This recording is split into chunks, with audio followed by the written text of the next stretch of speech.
Insya Allah yang akan menjadi pemateri kali ini adalah Ustadzul Karim, Ustadz Mudrik Al-Fazari, LC MH, yang mana beliau adalah putra asli daripada Cianjur, Jawa Barat, dan beliau besar di sana, pesantren di sana sampai SMA, kemudian beliau melanjutkan ke jenjang perguruan tinggi yakni di Jamiatul Imam Syafi'i Cianjur dengan nilai eh, yang kamlot yang cukup memuaskan,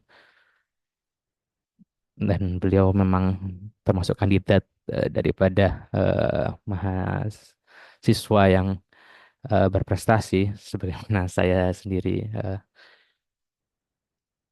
sebagai kawan menyaksikan hal tersebut. Kemudian beliau melanjutkan studinya ke UIN Bukit Tinggi, UIN Bukit Tinggi di Sumatera Barat, dan beliau pun mendapat IPK yang cukup memuaskan juga, lulus dengan predikat predikat kamlot juga, dan sekarang beliau memegang daripada eh, jajaran pimpinan di Mahat Ali Serambi Mekah Padang Panjang. Sekaligus beliau juga menyambi menjadi konten kreator di TikTok. Ada beliau eh, TikTok beliau namanya Mudrik Al-Fazari, @mudrik_al-fazari, begitupun ataupun di IG juga ada beliau juga dengan nama Mudrik Al-Fazari. Jadi itu sekilas daripada apa itu eh, profil dari Ustadzul Karim Syekh Mudrik Al-Fazari. Jadi sambil menunggu karena ini belum aktif beliau. Kayaknya beliau lagi persiapan. Ya kita tunggu mungkin sekitar 5-10 menitan lagi. Insya Allah kita akan mengkaji. Sekarang kajiannya tuh ini. Kajian yakni tentang 24 jam bersama 24 jam bersama Rasulullah Shallallahu Alaihi Wasallam. Di dan beliau kesibukan sekarang itu mengajar. Jadi ini yang akan kita pelajari. Ini disusun oleh beliau sendiri.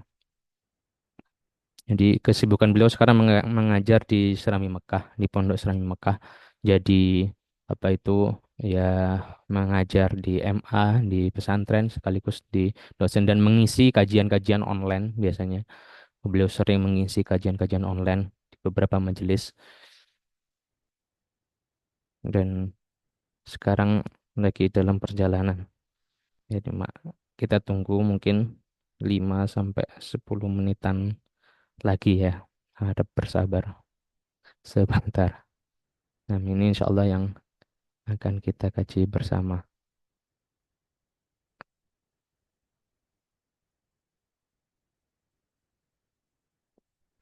Hmm, Masih belum aktif saya hubungi.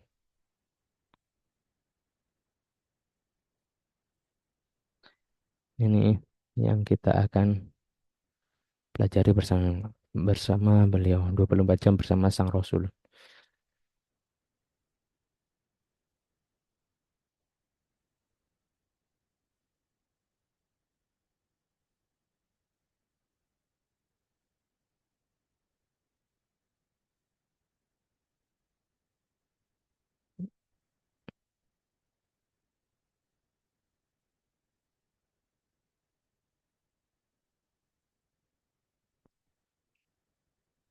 Mungkin ada pertanyaan atau, dan insya Allah kajian ini akan apa akan kita apa share bersama di apa namanya di YouTube ya, di YouTube sebagaimana kajian-kajian yang lalu akan kita share bersama di YouTube Asyik Arabi. Jadi sembari kita mungkin saya pause dulu nih.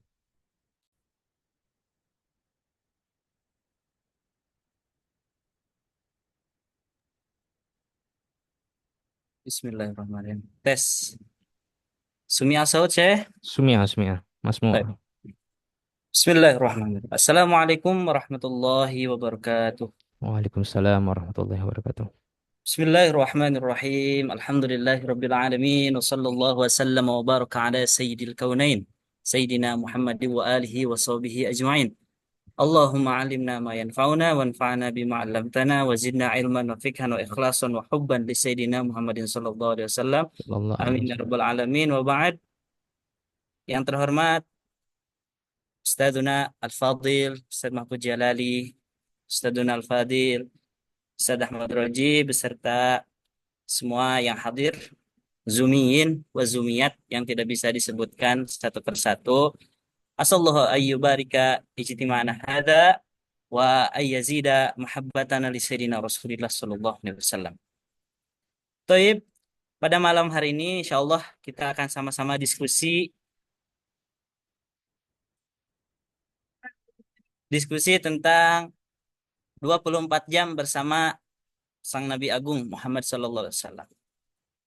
Buku ini, materi ini saya rangkum dari buku apa ini? Find Out Rasulullah SAW Habit ya. Mungkin nanti insya Allah setelah acara ini saya kirim PDF bukunya ke Ustaz Mahfud. Sekarang kita rangkumannya saja. Kemudian yang perlu digarisbawahi juga di sini saya hanya menitik beratkan kepada apa bahasanya mungkin sekedar rutinitas umumnya saja, tidak begitu mendetail apa yang dilakukan dan sebagainya. Jadi ini hanya sekedar rutinitas umum yang insya Allah kita bisa mengembangkannya dengan kajian yang lain. Buku ini karangan dari alumni Rubat Tarim ya, namanya Ustadz Ahmad Mukafi Arafat. Kemudian, karena kita akan membahas tentang 24 jam bersama Sang Rasul, maka alangkah lebih baiknya kita melakukan apa ya, kalibrasi ya, perkiraan waktu efektif. Maka di sini saya gunakan subuhnya itu jam 4.30, zuhur jam 12, asar jam 15, jam 3, maghrib jam 6, dan isya jam 7. Jadi kalau seandainya nanti di beberapa buku lain kita temukan kok beda ya materi di sini seperti ini jamnya di sana agak beda waktunya nggak apa-apa soalnya mungkin tiap peneliti beda acuan waktunya hanya kalibrasi yang saya pakai itu ini. Kemudian nanti di beberapa apa PPT di sini juga ada beberapa gambar. Itu bukan gambar baginda Nabi ya, karena kita sepakat tidak boleh menggambar Nabi atau Rasul. Ini hanya sebagai pemanis aja supaya kita semakin semangat ya, semakin mencintai Kanjeng Nabi Muhammad SAW. Kemudian saya juga di PPT ini tidak banyak mencantumkan hadis ya, hanya gambaran umum saja. Kita tabarukan dengan dua hadis yang didapat dari kitab-kitab yang muttafaq alaih. Yang pertama itu dari Sayyidah Aisyah, anna Nabiyya sallallahu alaihi wasallam kana yanamu awwal lail wa yaqumu akhirahu fayusalli. Muttafaqun alaih. Jadi menarik kita awali kajian itu dengan waktu tidur Rasulullah sallallahu alaihi wasallam. Kenapa? Supaya relate aja. Kita kan bentar lagi mau pada tidur ya. Jadi biar masih fresh itu apa yang kita kaji malam ini langsung kita praktekkan insya Allah. Jadi Sayyidah Aisyah meriwayatkan Ummul Mukminin bahwa Sayyidina Rasulullah SAW itu tidur pada awal malam dan bangun pada penghujung malam. Lalu beliau melakukan sholat. Di sisi lain ada hadis yang diriwayatkan dari Ibnu Amr bin As ya. Dia putranya Amr bin As yang mana Amr bin As ini penakluk itu ya Mesir ya. Bahwa Rasulullah Shallallahu Alaihi Wasallam bersabda, "Ahabbus salati ilallahi salatu Dawud alaihi salam, wa kana yanamu nisfal lail, wa yaqumu thuluthahu, wa yanamu sudusahu." Salat yang paling mulia, ya, yang paling disukai oleh Allah adalah salatnya Kanjeng Nabi Daud alaihi salam. Beliau itu tidur setengah malam, lalu bangun satu per tiga malam, dan tidur lagi satu per enam malam. Di sini juga nanti kita akan membahas ini ya, bahwa kebiasaan Kanjeng Nabi itu seperti ini rutinitasnya. Hadis yang kedua. Nah, kita mulai dengan apa yang Kanjeng Nabi Muhammad SAW lakukan diperkirakan waktu jam 21.30 sampai jam 3. Dari dua hadis di atas ya, beberapa peneliti menyebutkan bahwa Kanjeng Nabi Muhammad SAW itu memulai tidurnya di malam hari sekitar jam setengah 10 malam. Sampai kapan? Sampai jam 11. Jadi Nabi itu kurang lebih berapa jam? 2 jam setengah ya. 2 jam setengah tidurnya itu. Ini tidur pertama ya. Karena nanti setelah bangun, kemudian sholat tahajud, ibadah, Nabi tidur lagi 1/6 malam. Ya. Kemudian sebelum Nabi tidur itu ada beberapa sunnah-sunnah yang dilakukan. Dan ini mudah-mudahan bisa kita praktekkan karena ini rutin ya. Kalau seandainya kajian ini tidak ada yang didapatkan kecuali kita rutin mengamalkan sunnah-sunnah sebelum tidur itu sudah untung banget ya. Pertama, sebelum tidur itu Kanjeng Nabi Muhammad SAW berwudu dan bersiwak. Biasanya yang berat itu berwudu ya, apalagi bagi orang yang di daerah dingin. Soalnya kenapa? Pasti ada godaan setan. Kalau kita tidur, kalau kita wudu dulu, wah kayaknya susah ini tidur. Ya udahlah, janganlah jangan wudu gitu. Biasanya ya. Atau jangan-jangan itu hanya alasan orang-orang malas ya. Insya Allah kalau kita tidak akan seperti itu. Nah, bagusnya berwudu dulu, kemudian bersiwak. Dan penting untuk kita ketahui juga, siwak yang paling utama kan kayu arok ya. Kalau tidak ada kayu arok ya udah kita sikat gigi aja niati siwak udah bisa itu. Jadi ketika sikat gigi diniati siwak dapat pahala tuh. Secara medis juga kan bagus sikat gigi sebelum tidur kan. Nah, itu ternyata sesuai dengan hadis Kanjeng Nabi Muhammad SAW. Kemudian setelah Nabi itu berwudu, bersiwak, beliau membaca ayat kursi ya. Kemudian beliau menyatukan kedua telapak tangan, kemudian meniupnya tanpa angin, lalu membaca 3 surat Qul. Qul huwallahu ahad, Qul a'udzu birabbil falaq, kemudian Qul a'udzu birabbin nas. Setelah itu beliau mengusap ke seluruh jasadnya. Kemudian sebelum itu juga Kanjeng Nabi menyempatkan membaca tasbih 33, tahmid 33, takbir 34. Ini luar biasa ya. Jadi hadis yang tentang tasbih, tahmid, takbir itu kan asbabul wurudnya tentang Sayyidina Ali yang mengeluhkan kesusahan yang didapat Sayyidah Fatimah. Bisa gak? Kata Sayyidina Ali. Sekiranya Sayyidah Fatimah itu dikasih khodim, kasih pembantu buat membantu keperluan rumah tangga. Akhirnya kata Rasulullah, wahai Ali, maukah kau tunjukkan kepada yang lebih baik daripada itu? Bahkan dari dunia dan seisinya apa ini nih? Tasbih 33, tahmid 33, takbir 34. Kemudian di dalam riwayat itu Sayyidina Ali berkata, semenjak saya mendengar hadis itu, saya tidak pernah meninggalkan amalan ini. Dan ini juga penting. Kenapa kata Habib Umar, barang siapa yang merutinkan 3 hal wirid, maka gak apa-apa meskipun wirid lainnya bolong-bolong. Jadi ada 3 hal wirid yang tidak boleh ditinggalkan. Satu, baca subhanallah wa bihamdi subhanallah wa bihamdi. Yang sebelum subuh itu Allahumma Subhanallah, subhanallah, wa hamdi, subhanallahil adzim, astagfirullah. Aywah, subhanallah bihamdi subhanallah di astagfirullah. Mau sebelum subuh atau setelah subuh? 100 ya itu jangan ditinggalkan. Satu, yang kedua apa? Bacalah ilaha illallahul malikul hakul mubin. Mau sebelum zuhur atau setelah zuhur? Yang terakhir, ini nih, tasbih 33, tahmid 33, takbir 33 sebelum tidur dan setelah sholat. Kata Habib Umar, meskipun wirid lainnya gak kebaca, insya Allah ketutup dengan faidah 3 wirid itu. Kemudian membersihkan tempat tidur, ini penting. Siapa tahu kan di tempat tidur kita ada apa kek? Ada serangga, ada apa. Dan yang terakhir itu doa tidur. Banyak riwayatnya ya. Biasanya kita doa dari kecil itu doanya Bismika Allahumma ahya bismika amut.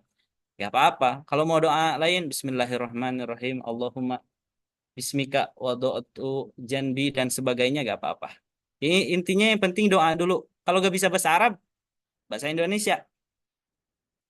Ini perkiraan Rasulullah Shallallahu Alaihi Wasallam istirahat itu dari jam setengah 10 sampai jam 11 malam. Kemudian pada pukul 11 malam Nabi Muhammad SAW bangun dari tidurnya. Ya, mesti tidak ada satu literatur yang menyebutkan bahwa pertengahan malam itu jatuh pada jam 11, tetapi kita dapat menghitungnya karena apa? Melihat bahwa permulaan malam itu jam 6 dan berakhir pada jam 4:30. Intinya perkiraan aja ya. Jadi meskipun di riwayat lain ada yang mengatakan jam 12, ya gak apa-apa dekat. Nah, itu hanya perbedaan kalibrasi waktu saja. Jadi Nabi setelah itu bangun dari tidurnya jam 23 atau jam 11. Lalu apa yang Nabi lakukan? Ya, apabila Nabi bangun, ternyata Nabi itu pertama mengusap wajahnya. Kemudian bersiwak. Di siwak itu memang mempunyai posisi penting dalam Islam ya. Bahkan di dalam hadis disebutkan laula an asyqa ala ummati la amartuhum bisiwaki inda kulli shalah. Jika Kanjeng Nabi itu tidak takut membebani umatnya pasti setiap sholat wajib disuruh untuk siwak gitu. Cuman kan gak diwajibin, cuman jadi anjuran aja. Dan siwak itu bagus di setiap kegiatan positif ya. Minimal beli siwak itu berapa? Kayak 10.000, tapi Masya Allah itu fadilahnya luar biasa. Kemudian Nabi itu setelah bersiwak menengadahkan wajahnya ke langit membaca surat Ali Imran ayat 190 sampai 200 ya, panjang ya. Dari mulai inna fi khalqis samawati wal ardi wa ikhtilafil laili wan nahari la ayatin liulil albab sampai akhir surat Ali Imran la'allakum tuflihun ya. Kalau misalkan enggak langsung tidur, ya gak apa-apa kita baca sembari kita berjalan menuju masjid. Ini hitung-hitung wirid kita ya. Kemudian setelah Rasul membaca doa zikir ketika bangun itu, Nabi berdiri berwudu dan memakai sarung. Kemudian mengganti pakaian tidur, lalu mulailah Nabi mengerjakan sholat malam. Ini penting juga ya. Usahakan baju tidur sama baju untuk ibadah itu memang beda ya. Meskipun tidak najis ya, tapi kita kan sholat itu ibadah menghadap Allah. Masa bajunya biasa-biasa aja gitu kan. Maka usahakanlah kalau untuk sholat, apalagi untuk sholat malam nih, waktu spesial, bajunya kita bedakan antara baju tidur dengan baju untuk sholat. Karena itu juga sunnah yang dilakukan oleh Rasulullah Shallallahu Alaihi Wasallam. Kemudian ya setelah tadi memakai sarung dan mengganti pakaian tidurnya berwudu, Kanjeng Nabi itu memulai sholatnya dengan 2 rakaat ringan. Ya, kemudian dilanjutkan dengan sholat-sholat panjang sehingga bengkak kedua kakinya. Diriwayatkan Sayyidah Aisyah bertanya kepada Kanjeng Nabi yang tengah sholat malam, wahai Nabi, wahai Rasul, wahai kekasih Allah, engkau itu sudah diampuni dosanya yang telah lampau ataupun yang akan ya. Tapi Nabi kan maksum ya, nggak melakukan dosa. Cuman itu kiasan bahwa memang Nabi itu saking ya buat apa sih gitu. Dosanya udah diampuni yang lampau dan yang akan datang tapi tetap seperti itu. Tapi jawaban Nabi sangat indah sekali ya. Afala akunu abdan syakuro ya. Tidakkah aku ini mau untuk menjadi seorang hamba yang senantiasa bersyukur kepada Tuhanku. Keren ya. Nabi aja yang wah serba top, serba istimewa tetap sholat tahajud. Makanya sholat tahajud usahakanlah meskipun 2 rakaat. Oke. Kemudian sifat sholat malamnya Rasulullah SAW ya bisa kita baca salah satunya di dalam hadis. Ini juga diriwayatkan dari Sayyidah Aisyah kalau nggak salah ya. Anna Rasulullah sallallahu alaihi wasallam kana yusalli ihda asyrata rakaatan. Bahwa Kanjeng Nabi itu salat malamnya berapa? 11 ya. Satunya witir. Ya. Kemudian kana tilka salatu yasjudu sajdata min dzalik qadrama yaqra'u ahadukum khamsina ayah. Menariknya satu sujud salat beliau itu lamanya sepanjang 50 ayat. Luar biasa ya. Qabla ayyar fa'arasahu. Jadi ini menunjukkan bahwa setelah Nabi tadi melakukan 2 rakaat sholat yang pendek, akhirnya memperpanjang dengan sholat-sholat setelahnya. Kemudian Nabi juga senantiasa melaksanakan 2 rakaat sholat fajar. Ini nanti akan kita bahas ya setelah ini. Tapi intinya sholat Rasul Shallallahu Alaihi Wasallam di malam hari itu 10 rakaat sholat malamnya, qiyamul lailnya, tahajudnya, kemudian 1 rakaatnya sholat witir. Nah, ini kan ceritanya Kanjeng Rasul itu sedang ibadah dari jam berapa? Dari jam 11 sampai jam 3. Pada pukul 3, Rasulullah kembali merebahkan ke pembaringannya sampai terdengar azan subuh. Ya. Inilah yang disebut dengan setelah bangun itu Rasulullah di 1/6-nya itu tidur lagi. Ini keren kalau bisa mempraktekkan. Tapi kalau kita tidur lagi, jangan-jangan bablas misalkan subuhnya gimana.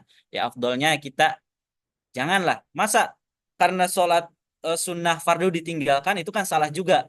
Bagi yang mampu, ayo laksanain sholat ini. Kalau yang enggak, ya tahan sampai subuh. Usahakan sholat subuh jamaah, wirid, dan sebagainya. Tapi kalau bisa mencontoh ini keren banget nih. Jadi Rasulullah itu kembali ke pembaringannya sampai sekitar jam 4 ya dari jam 3 itu. Kapan bangunnya? Ketika terdengar suara azan subuh.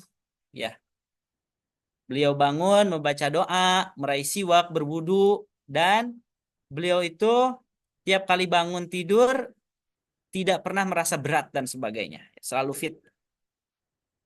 Nah, setelah azan dikumandangkan, maka beliau melaksanakan sholat qobliyah subuh 2 rakaat. Ini juga wirid yang gak boleh kita tinggalkan. Rakaatal fajri khairum minad dunya wa ma fiha. 2 rakaat qobliyah subuh lebih bagus daripada dunia dan seisinya. Bagusnya itu kata para kiai kita, para guru kita, kan 2 rakaat ya. Rakaat pertama itu baca alam nasroh, kedua itu baca alam taro. Ya, barang siapa yang membaca alam nasroh rakaat pertama, alam nasroh rakaat kedua di 2 rakaat fajar, la yusibhul alam, maka tidak akan diuji dengan alam kesakitan. Ya, entah itu sakit fisik, sakit hati dan sebagainya. Insya Allah aman. Selanjutnya Rasul juga membaca doa fajar. Ya, doa fajar bisalah nanti kita searching. Kalau gak bisa ya udah doa aja gak apa-apa, doa apapun. Kemudian beliau berbaring di atas sisi tubuhnya yang kanan. Ya, hafidhullahu ustadzi. Anak punya guru ya dulu yang ngajarin alif bakta sampai kepada Quran ya, namanya Ustadz Acep Maufur. Biasanya beliau sebelum jamaah subuh itu istiqomah melaksanakan amalan kayak gini. Ya, kemudian sahabat Bilal melangkah kaki menuju kediaman Nabi dalam rangka menyampaikan bahwa orang telah lengkap. Nah, Nabi kan rumahnya di samping Masjid Nabawi. Ketika sahabat Bilal itu menginformasikan kepada Kanjeng Nabi, wahai Rasul, jemaah sudah komplit, makanya Nabi baru setelah itu ke masjid. Ya. Kemudian pada jam 5 Nabi melaksanakan sholat subuh. Ya, ceritanya sholat subuh. Kemudian bacaan yang dilakukan Rasulullah dalam 2 rakaat subuh itu sekitar 60 atau 100 ayat. Ya, berarti perkiraan berapa? 20 menitan ya, sekitar 20 menit. Kebanyakan surat yang dibaca itu adalah surat Al-Waqi'ah. Kecuali di hari Jumat ya. Ya, surat As-Sajdah sama Ad-Dahr. Makanya di beberapa tempat, di beberapa pesantren termasuk tempat kita dulu di Jamiah, sholat subuh memang punya keistimewaan. Dibacakan surat yang panjang. Karena apa? Inna Qur'an al-fajri kana masyhuda ya. Quran yang dibaca pada fajar, sholat subuh itu disaksikan oleh malaikat. Kemudian Kanjeng Nabi setelah melaksanakan sholat membaca zikir. Ya. Makanya alhamdulillah kalau kita diajarin baca susunannya rapi banget guru-guru kita ya. Istighfar la ilaha illallah sampai subhanallah keren pokoknya. Nah, itu sebetulnya bersumber ada hadisnya dari Kanjeng Nabi Muhammad SAW. Kemudian setelah Nabi membaca zikir ya, Nabi itu tidak langsung pergi, tapi apa yang dilakukan biasanya beramah tamah dengan sahabat ya. Kalau sahabat ada curhat, seasonnya bisa di sini ya. Sampai kapan? Biasanya sampai terbit fajar. Setelah itu baru sholat isyraq.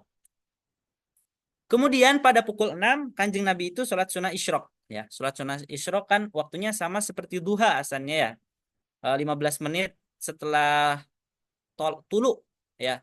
Biasanya kalau di masjid itu kan ada tweet gitu. Kalau kita biasanya eh, ngajar di masjid ada tanda bahwa masuknya isyraq itu misalkan jam 6, maka jangan langsung tapi tunggu dulu sekitar 15 menit. Kok enggak sholat duha? Karena di riwayat itu sholat duha eh, enggak rutin dilaksanakan seperti sholat rawatib ya. Jadi lebih rutin mungkin sholat sunnah isyraq. Kemudian setelah sunat isyraq barulah Nabi pulang dan menyapa istri beliau satu persatu. Ya. Nah, inilah waktu beliau bersama istrinya sekitar jam 6 sampai jam 9. Para ulama memperkirakan bahwa Nabi mengunjungi setiap istrinya itu 10 menit. Karena kan Nabi memiliki berapa? 9 istri ya ketika itu. Karena 2 orang telah mendahului beliau. Ya.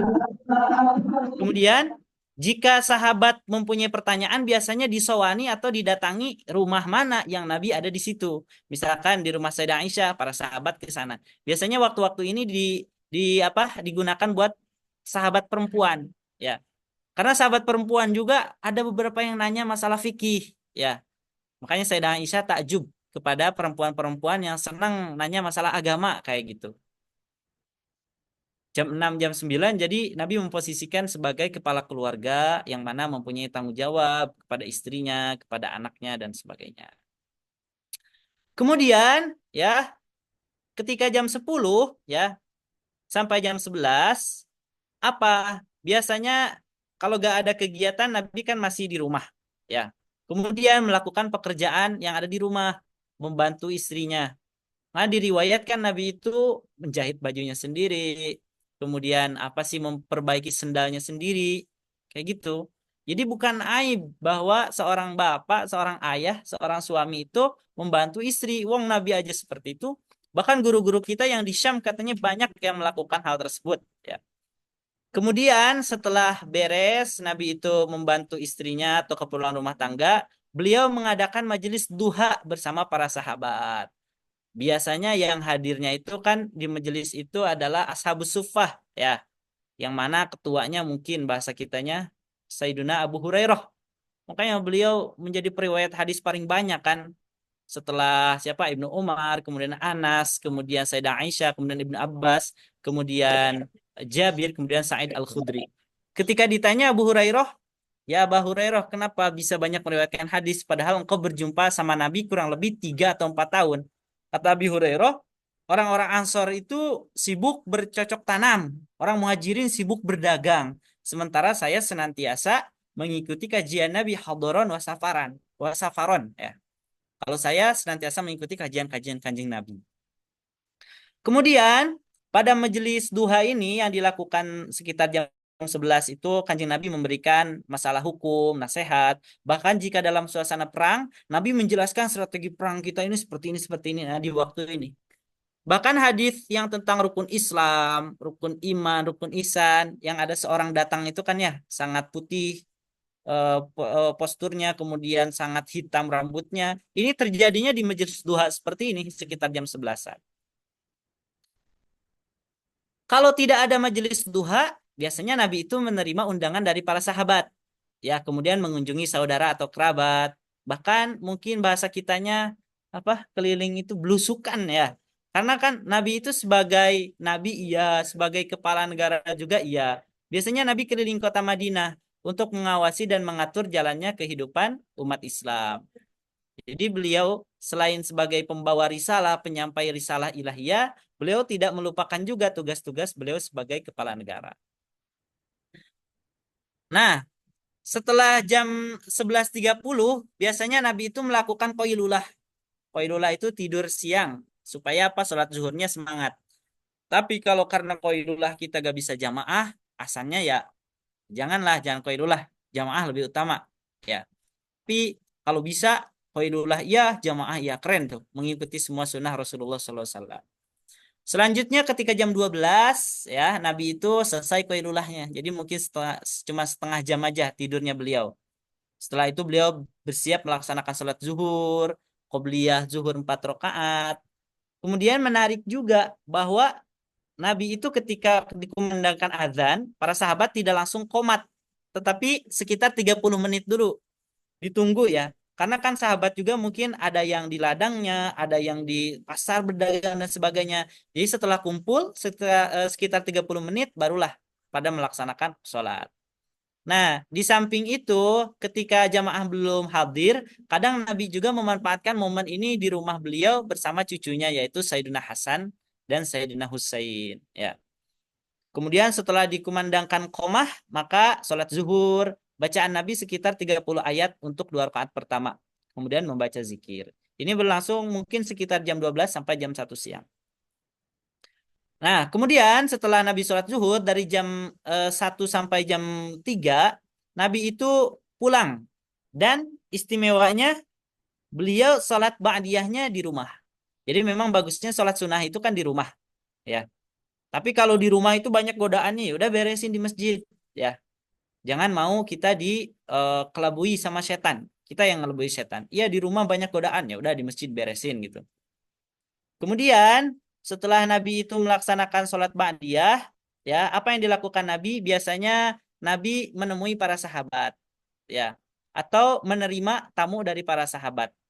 biasanya kan sahabat banyak juga yang berkeluh kesah, bertanya, mungkin konsultasi, atau meminta keputusan, hukum, dan sebagainya itu di waktu-waktu ini. Jam 1 sampai jam 3. Nah, seperti itu ya. Jadi mungkin jam segini rata-rata lebih kepada hal-hal sosial gitu bersama para sahabat atau hal-hal keagamaan jika para sahabat menanyakan sesuatu perkara tentang agama.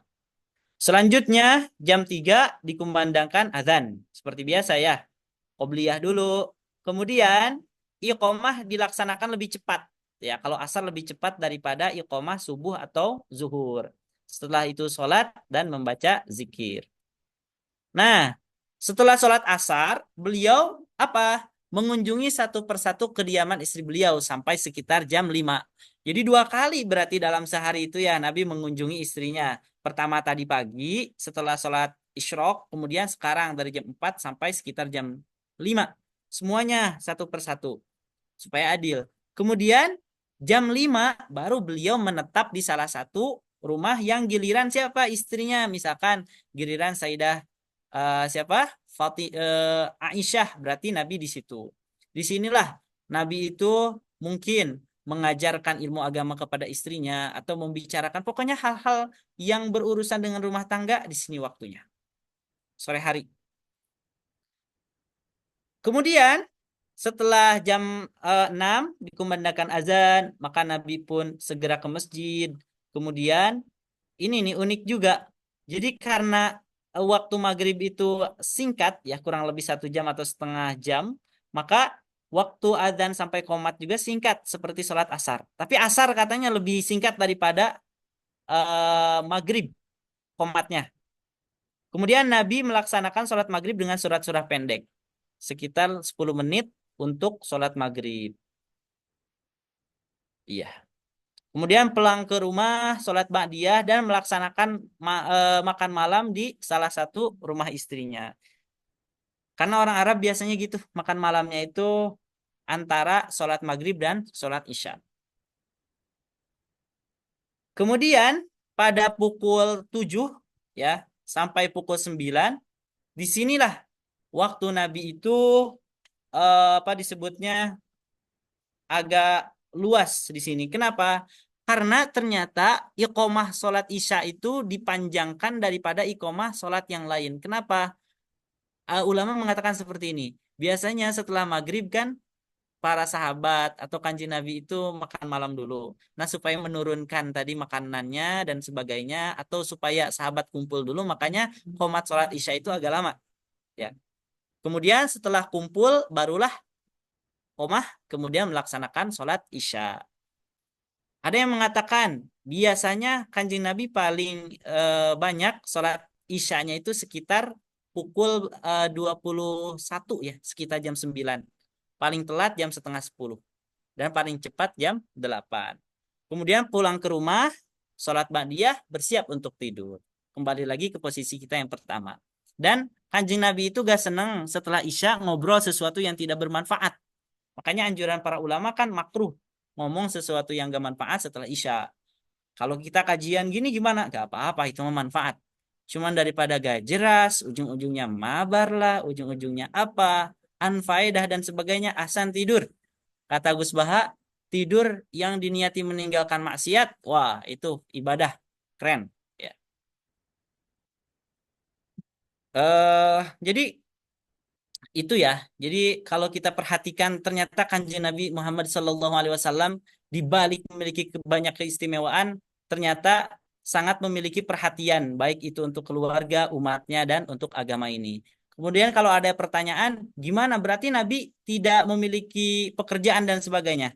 Nah, perlu diketahui setelah risalah, setelah Nabi mendapatkan wahyu kan tugas utamanya itu menyampaikan risalah. Ya.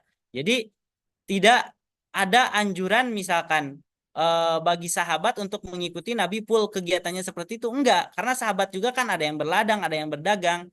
Jadi nggak apa-apa kita usaha kayak gitu. Cuman untuk aktivitas yang bisa kita lakukan untuk meniru kanjeng Nabi, itu kita lakukan. Bukan berarti kita gak boleh usaha menuruti apa mencontoh full kanjeng Nabi, enggak, karena kita belum makomnya seperti Rasulullah Shallallahu Alaihi Wasallam. Baik, saya rasa pengantar diskusi itu aja, Ustadz Mahfud. Terima kasih. Wallahul muwaffiq ila aqwamit thoriq. Mohon maaf. Wassalamualaikum warahmatullahi wabarakatuh. Waalaikumsalam warahmatullahi wabarakatuh. Terima kasih Ustadz Duna Mudrik. Barangkali apa ikhwah atau akhwat ada yang bertanya? Tafadhol. eh Sekarang dibuka.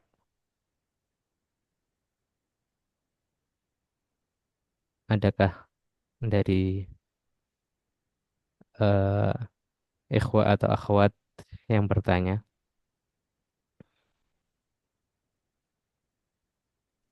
Saya izin bertanya boleh? Boleh, boleh, boleh. Tafadhol. Bismillahirrahmanirrahim. Assalamualaikum warahmatullahi wabarakatuh. Waalaikumsalam warahmatullahi wabarakatuh. Oke, baik. Pak Ustaz, saya izin bertanya. Tadi saya sudah dengar beberapa hadis yang disampaikan oleh Ustaznya tadi, eh, tapi mungkin saya mau nanya dari segi ini ya, fadhailnya Nabi di beberapa sholat sunnahnya. Saya dulu kuliah, terus juga saya mondok di Tangsel. Itu kiai saya sebelum wafat, ya kesehariannya tuh kalau udah selesai ngaji hadis terus langsung sholat sunnah. Nah, itu kita nggak pernah nanya tuh itu sholat sunnah apa, tapi beberapa senior bilang itu namanya sholat sunnah lihurmatil wakti, apa Hmm. gitu ya, lihurmatil wakti atau lihurmatil apa gitu. Hmm. Pas saya cek di beberapa literatur gitu ya, emang Nabi pernah gitu sholat, tapi bukan sholat apa, bukan sholat apa ya, duha atau misalnya apa ya, istikharah di pagi, tapi ini malah sholat sunnah. Jadi kayak sholat sunnah setelah ngaji itu apa ya istilahnya, eh, untuk menghormati ngaji tersebut begitu. Saya juga masih nanya sih ya definisinya apa. Apakah maksudnya apa ya? Ada gitu sholat sunnah namanya lihurmatil wakti Baik. begitu. Nah, terima kasih. Sudah. Eh, Tafadhol Ustadz Mudrik. Baik, Nah, nanti bisa disempurnakan oleh Ustadz Mahfuz ya.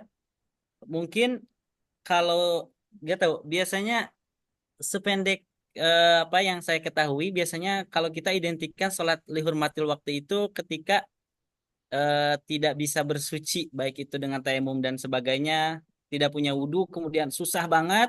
Akhirnya karena sholat fardu itu wajib, kita sholat dalam keadaan belum sempurna sucinya, kemudian kita sholat nanti dikodok. Nah, sholat itu secara fikih kan tidak sah, tetapi kita sholat tujuannya untuk menghormati waktu. Nah, itu disebut sholatnya sholat lihurmatil wakti. Itu yang baru saya baca. Nanti disempurnakan Ustaz Mahfud. Adapun sholat sunnah, kan banyak ya macamnya. Sebetulnya kalau kita mau rajin banget sholat sunat ya udah kerjain berarti sholat sunnah apa aja. Termasuk misalkan ketika kita beres taklim, sekalipun tidak disebut sholat lihul mauti wakti, mungkin aja itu bisa disebutnya sholat taubah kah, atau sholat sunat hajat kah, atau sholat sunat safar karena mau apa namanya berangkat dari rumah, dari pengajian balik ke rumah dan sebagainya. Jadi menurut saya kalau pembahasan itu gak begitu ini ya apa namanya bermasalah karena banyak sholat sunat juga yang dilakukan oleh kanjeng Nabi Muhammad SAW. Adapun nah, yang disebut apakah itu sholat sunat lihurmatil wakti, mungkin nanti akan disempurnakan oleh Ustadzuna Ustadz Mahfud.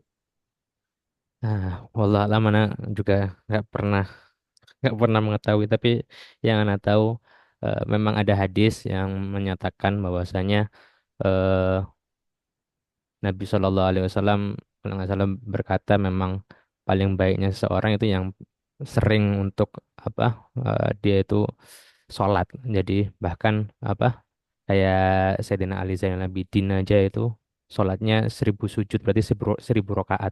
Itu sholat apa ya? Kalau ditanya ya sholat sunnah karena sholat sunnah walaupun kita nggak ada niat itu ada namanya sholat sunnah mutlak, yaitu sholat sunnah mutlak. Adapun sholat lihurmatil wakti sepanjang yang Al-Fakir ketahui itu sholat wajib. yang mana kita di kereta atau misalkan kita lagi di apa di pesawat kita nggak bisa sholat. Nah, itu untuk menghormati waktu, nah, kita dianjurkan, khususnya di mazhab kita, mazhab Syafi'i, itu dianjurkan untuk kita sholat dengan seadanya. Kemudian nanti kalau sudah bisa sholat dengan sempurna, kita mengkodok sholat tersebut. Yang Anda tahu, sholat li hurmatil waktu itu kayak gitu. Adapun kalau sunnah setelah baca hadis itu sholat sunnah namanya sholat li hurmatil waktu, ya Anda nggak paham. Ya, mungkin ya sholat sunnah biasa atau sholat sunnah mutlak. Bahkan diceritakan, diriwayatkan kalau nggak salah dulu guru-guru kita bercerita Imam Bukhari aja ketika menulis hadis, setiap sebelum menulis hadis beliau sholat 2 rakaat. Ya mungkin sholat sunnah hajat atau sholat sunnah yang lain untuk agar Allah memberkahi. Nah, itu mungkin jawabannya. Kemudian ada pertanyaan lagi, Ustadz Afan PPT. PPT nanti itu dibagikan untuk khusus member. Mungkin kalian yang di grup nanti yang buku lengkapnya itu dari Ustadz Menteri. Kemudian Ustadz Afan, kan Nabi menganjurkan untuk sholat sunnah, sementara kita kayak masih punya utang sholat yang terdahulu. Mana yang didahulukan? Apakah kita niru sholat sunnah atau kita mengkodok sholat tersebut? Naam, tafadhol. Eh, kalau seandainya kita masih punya kodok, kita bayar dulu kodoknya. Jadi pas Hmm. waktu qobliyah, waktu ba'diyah kita sholat wajib dulu. Jadi double nanti pahalanya ya. Jadi jangan karena kita masih punya hutang, ya hutang sholat, tapi tetap sholat sunat akhirnya fardunya nanti terbengkalai. Jadi afdolnya ya, kalau yang utamanya fardunya dilaksanakan, qadanya kemudian sholat sunat juga dilaksanakan. Tapi kalau gak bisa, apalagi misalkan sholat fardunya ditinggalkan tanpa udzur syara ya, entah itu karena kita yang masih di apa namanya dunia malas dan sebagainya. Nah itu kodoknya kan wajib dipercepat. Jadi kita fokus aja membereskan kodok-kodok kita. Kalau misalkan kita sudah beres, kodoknya baru sholat sunat. Nah, jangan khawatir. Kalau seandainya kodok berarti gak dapat pahala sunat. Innallaha la yudhi'u ajrul muhsinin ya. Allah itu gak akan menyia-nyiakan pahala orang yang berbuat baik. Allah tahu niat kita gitu. Apalagi dalam keadaan gitu kita masih punya utang sholat kodok. Insya Allah pahalanya dapat juga pahala sunat. Masya Allah, jawaban yang sangat apa itu memuaskan ya. Nah, mungkin Al-Fakir menambahi ya, jangan sampai kita meninggalkan yang wajib karena sunnah. Nanti sholat tahajud berapa rakaat, tapi dia itu nggak sholat subuh. Eh, dan mungkin ada tips-tips juga untuk melaksanakan qadha itu agar mudah ya. Itu ketika kita qobliyah zuhur atau ba'diyah zuhur kita ganti dengan qadha zuhur. Misalnya qobliyah subuh kita ganti dengan apa qadha subuh agar kita melaksanakan qadanya itu dengan mudah. Atau momen taraweh. Momen taraweh itu bisa kita pakai untuk apa itu mengkodok sholat karena sah sholat kodok dengan makmum orang yang taraweh itu sah. Nah, mungkin ada pertanyaan lagi. Terima kasih banyak. Nah, sama-sama. Apakah ada pertanyaan? Kalau enggak, kita tutup majelis kita dengan doa kafaratul majelis. Nah, ya kita tutup dengan doa kafaratul majelis.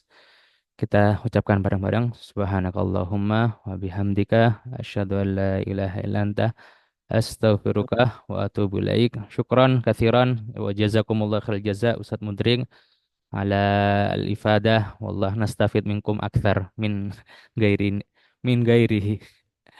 Nah, itu tuh ada pertanyaan lagi. Wah, Afan ya, kelewat.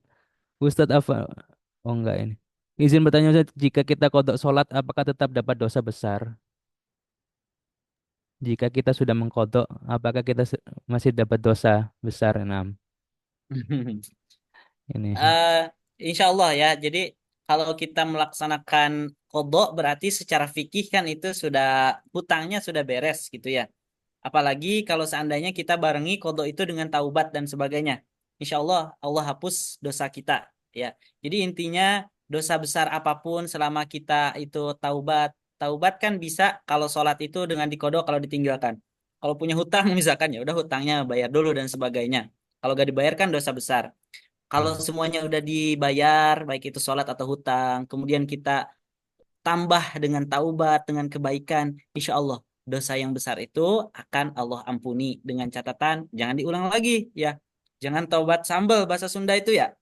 Udah tobat ya coba lagi itu gak boleh itu. Takutnya itu jatuhnya kepada istihzaan ala Allah ya gitu lah. Apa disebutnya? Meremehkan, meremehkan Allah kayak gitu. Jangan. Jadi kalau udah diamalin kodonya ditambah dengan taubat yang mantap, taubat nasuha, insya Allah Allah mengampuni dosa kita. Nah, insya Allah Allah mengampuni dosa kita kecuali dosa kufur. Ada pertanyaan terakhir ini Ustaz. Wallah alam ini.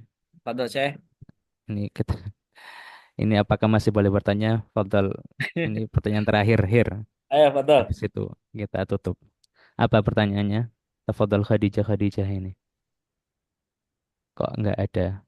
Boleh ditulis, boleh bicara. Jadi bertanya apa tidak ini? Kalau enggak, ya kita tutup lah ya. Memang tutup, nggak ada pertanyaan. Oh, yang tadi sholat isyrok namanya itu gimana tata caranya, Ustaz? Nah, iya Ustaz, tadi namanya sholat isrok ya. Mohon maaf saya salah. Oh, sholat Sholat isrok. isyrok. Iya, Oh, nah itu nah. saya mau nanya, apakah Nabi itu pernah melakukan hal itu atau tidak gitu ya? Oh, sholat Karena isyrok. ya itu, karena apa ya istilahnya, itu tuh ya ini sering banget gitu ya. Maksudnya setelah ngaji hadis Bukhari Muslim, isrok, pasti isrok 2 rakaat. Tapi nggak pernah ngajarin ke kita untuk isrok.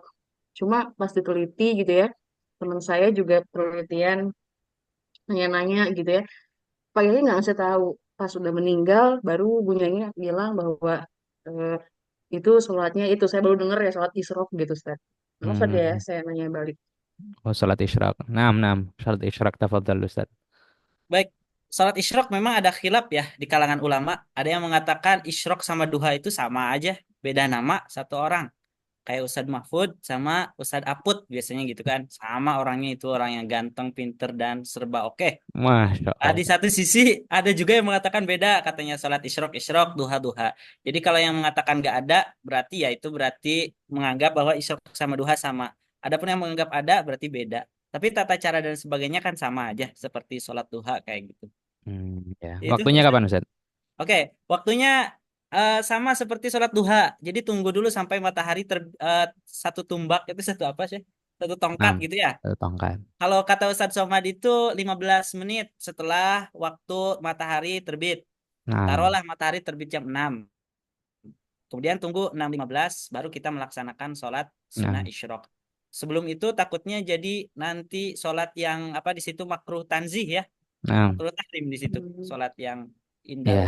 isyrok. Tapi, Oh, oke baik, baik. nah, jadi waktunya ketika terbit matahari. Walaupun memang nanti ada khilaf lagi kalau apa itu baca literatur fikih Syafi'i, waktunya apakah sama kayak sholat duha, apakah ketika tulu syams. Nah, eh, Baik. sudah ini nggak ada pertanyaan lagi. Yang tadi itu ini kita bangunnya jam 7, jadi kita biasanya sholat qobliyah subuh. Tapi karena telat bangun tadi, mana yang harus kita dahulukan Ustadz? Qobliyah atau sholat subuh?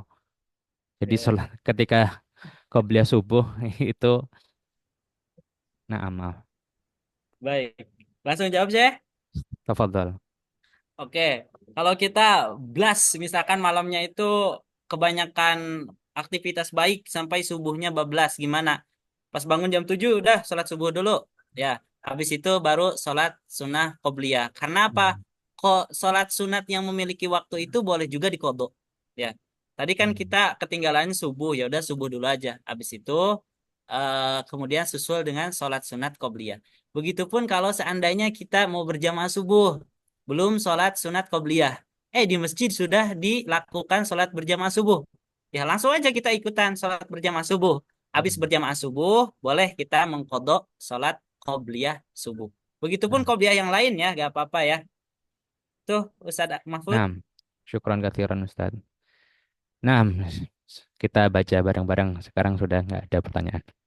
Nah, subhanakallahumma wa Subhanakallahumma wa bihamdika bihamdika asyhadu asyhadu an an la la ilaha ilaha illa illa anta anta astaghfiruka wa atubu ilaik. Syukran jazakumullah khairan jasa. Alal jami. Naam.